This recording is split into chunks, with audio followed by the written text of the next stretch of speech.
Assalamualaikum warahmatullahi wabarakatuh. Salam guru penggerak. Perkenalkan, nama saya Yuliana Dwitasari. Saya calon guru penggerak angkatan 10 Kabupaten Jombang, Jawa Timur. Demonstrasi kontekstual modul 1.4 Budaya positif penerapan segitiga restitusi di sekolah. Restitusi adalah proses menciptakan kondisi bagi murid untuk memperbaiki kesalahan mereka sehingga mereka bisa kembali pada kelompok mereka dengan karakter yang kuat. Goosen 2004. Restitusi bukan untuk menebus kesalahan, melainkan sebuah tawaran dan bukan paksaan. Restitusi membantu murid menjadi lebih memiliki tujuan, disiplin positif, dan memulihkan dirinya setelah berbuat kesalahan. Berikut merupakan bagian dari segitiga restitusi. Yang pertama, menstabilkan identitas. Yang kedua, validasi tindakan yang salah. Dan yang ketiga, menanyakan keyakinan. Bagian dasar dari segitiga restitusi yang pertama yakni menstabilkan identitas, bertujuan untuk mengubah identitas anak dari orang yang gagal karena melakukan kesalahan menjadi orang yang sukses.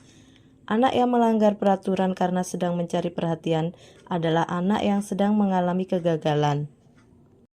Bagian kedua dari segitiga restitusi adalah validasi tindakan yang salah. Setiap tindakan yang dilakukan dengan suatu tujuan, yaitu memenuhi kebutuhan dasar. Jika memahami kebutuhan dasar apa yang mendasari sebuah tindakan, maka dapat menemukan cara-cara paling efektif untuk memenuhi kebutuhan tersebut. Dan segitiga restitusi yang ketiga adalah menanyakan keyakinan. Menanyakan keyakinan pada dasarnya termotivasi secara internal. Ketika identitas sukses telah tercapai dan tingkah laku yang salah telah divalidasi, maka anak akan siap untuk dihubungkan dengan nilai-nilai yang dia percaya dan berpindah menjadi orang yang dia inginkan. Demikian tadi sisi-sisi dari segitiga restitusi.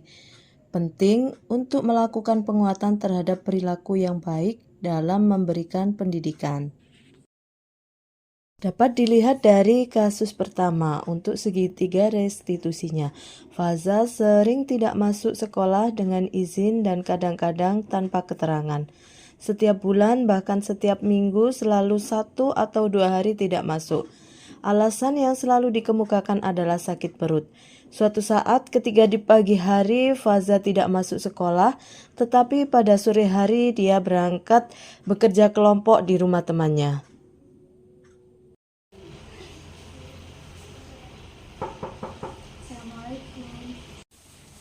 Waalaikumsalam. Ya, silakan masuk, Nak.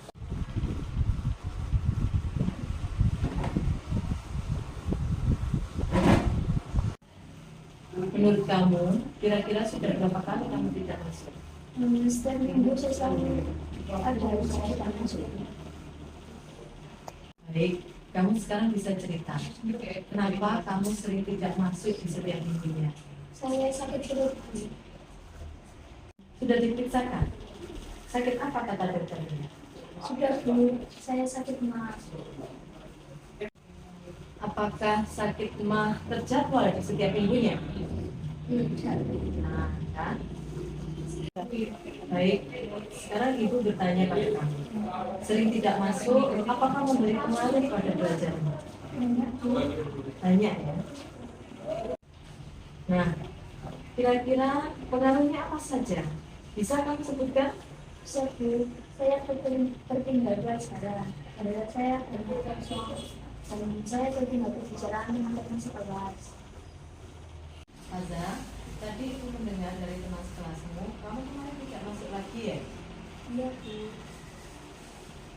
Nah, apakah hal-hal tadi yang sudah kamu sebutkan termasuk pengaruh baik atau pengaruh buruk? Dan menurut kamu, apakah sering tidak masuk sekolah itu benar? Buruk Bu. Tidak Bu, ada sebut salah. Ibu bertanya Faza, sekarang sering tidak masuk sekolah, alasan sakit perut sudah sering kamu sampaikan ke ibu dan guru BK pada saat ada konseling.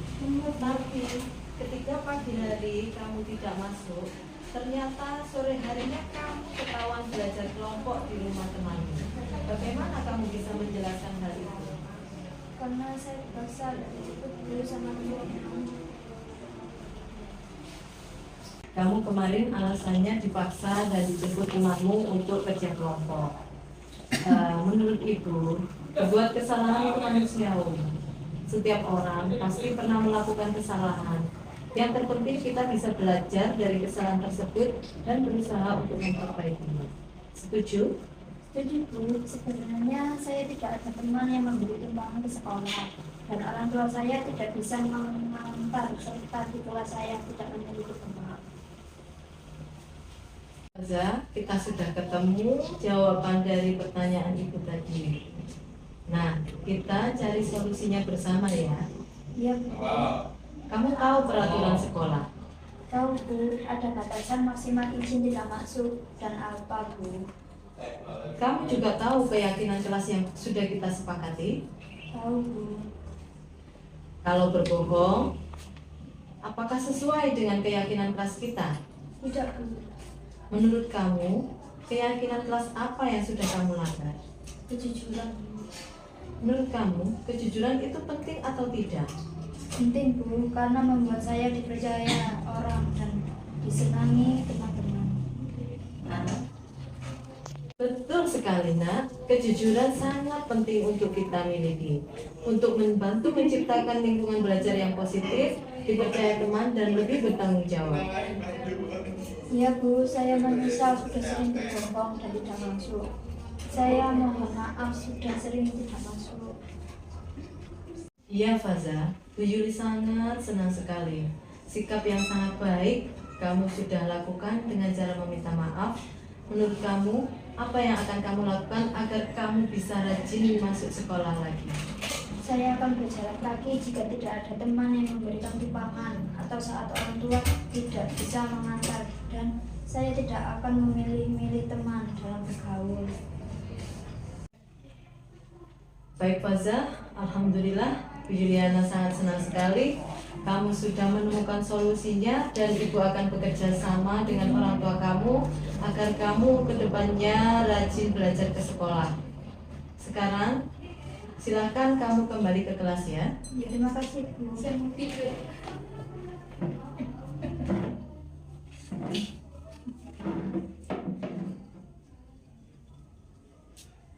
Assalamualaikum warahmatullahi wabarakatuh. Nama saya Faza dari kelas 7A. Terima kasih untuk Bu Yuliana karena saya senang sekali untuk diajak diskusi menemukan solusi untuk masalah yang telah saya lakukan. Saya akan berusaha mandiri dan memotivasi diri sendiri. Itu saja tanggapan saya. Wassalamualaikum warahmatullahi wabarakatuh.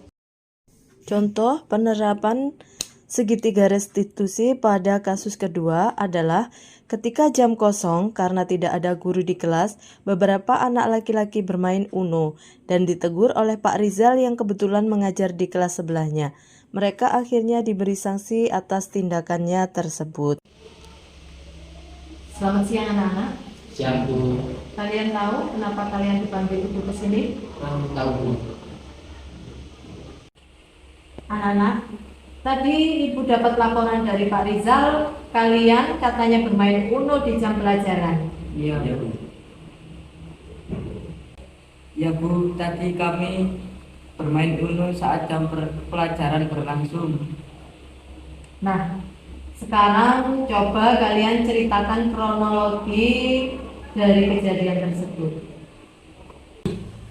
Saat jam pelajaran bahasa Jawa, gurunya tidak ada Bu. Beliau mendampingi kelas 9, ada tugas untuk melatihnya. Dan Pak Rizal mengajar di kelas sebelah lewat. Akhirnya kami ditegur dan diberi sanksi. Ada tugas yang diberikan tadi? Ada Bu, tapi sudah dikerjakan oleh anggota kelompok yang lain. Jadi saya memiliki ide untuk bermain Uno. Salahnya, kalian merasa tugas kelompok sudah ada yang mengerjakan sehingga kalian bebas bermain Uno? Iya Bu. Tapi Ibu mendengar hal tersebut terjadi berulang kali. Kalian selalu saja bermain Uno di saat jam kosong. Bahkan kartu tersebut sudah menumpuk di mejanya Bu Yuli. Kalian sebagai kakak kelas seharusnya bisa dijadikan contoh untuk adik-adik kalian. Iya Bu, iya Bu. Ibu tahu kalian melakukannya pasti karena kalian bosan dan ingin bermain-main. Tidak Bu, tidak Bu. Tidak? Tidak Bu. Sekarang coba kalian lihat kembali, kalian berkaca kembali dari tindakan kalian tadi. Apakah tindakan tersebut sudah sesuai dengan keyakinan kelas kita? Enggak Bu. Kami tahu bermain-main itu tidak baik dan melanggar aturan sekolah ini. Tindakan kalian tadi itu kira-kira tidak sesuai dengan keyakinan kelas kita yang mana? Coba sebutkan. Mungkin saling menghormati dan saling menghargai. Selain itu ada lagi apa? Saling menghormati dan saling menghargai. Ada lagi? Virus? Saling menghormati dan saling bertanggung jawab. Saling menghormati, menghargai dan tanggung jawab. Ya. Kalian sendiri meyakini enggak bahwa sikap saling menghormati dan sikap tanggung jawab itu penting bagi diri kalian? Iya Bu, kami yakin betul tentang hal tersebut. Baik. Kamu yakin kan sikap menghormati dan tanggung jawab itu? Iya Bu.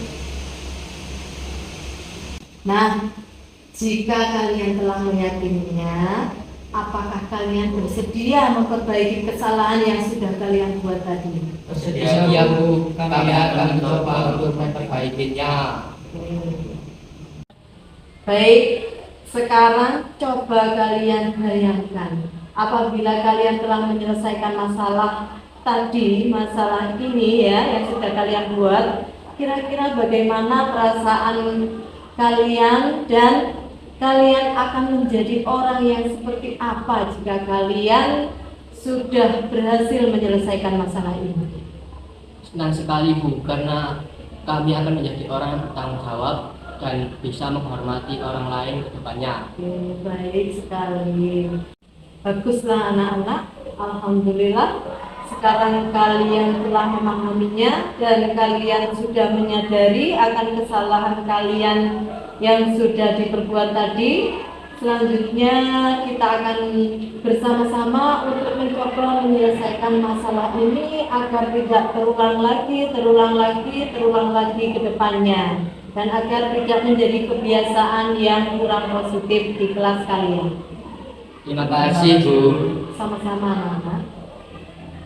Baik, sekarang kalian boleh kembali ke kelas kalian dan kalian meneruskan pembelajaran hari ini. Iya Bu. Terima kasih.